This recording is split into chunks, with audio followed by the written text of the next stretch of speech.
Ambassador Nikki Haley is marking her first year at the United Nations. Our Dawndy Mercer Plank was invited to New York City this week to sit down with the former South Carolina governor. Dawndy joins us live from in front of the United Nations. With Dawndy, really unprecedented access you had to get this interview today. It's been phenomenal. I did enjoy sitting down with her for that one-on-one interview today, Judy, and her job, like any, has its frustrations, but it also offers accomplishments that she's proud of, like getting people to know what the United Nations does. And I feel like we're getting there, but getting the UN to realize it had to show value, that this is taxpayer dollars, that we don't need to be paying for this city across the street that doesn't do anything. And so really trying to get the UN to understand, and they have, that the value of the UN matters and they have to prove it. And getting the American public to understand that the United Nations matters, I have to prove it.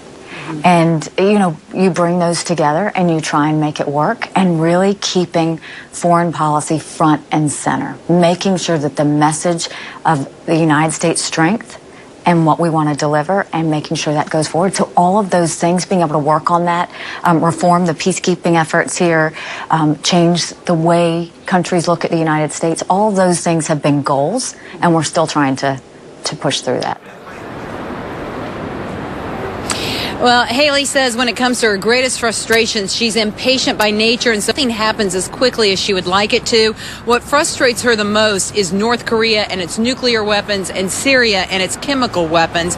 Coming up on the news at 6, I continue bringing you more with my conversation with Ambassador Haley about these weapons and her take-no-prisoners attitude toward the leaders, the countries, and the regimes that are using them. And if you can peek over my shoulder, once again, all you're seeing behind me, in addition to the United Nations, which is awesome enough, but those empty flag poles. The flags were finally put out again today. Yesterday they were not, because they said it was too cold, but they've already taken them down for the night. So there's a phenomenal picture my photographer took of a panoramic view of the 193 flags that fly here, 193 members of the UN. I'm going to post that to my Facebook page. I want you to see the flags live in New York City with no flags behind me in front of the United Nations. Dawndy Mercer Plank, WIS News 10.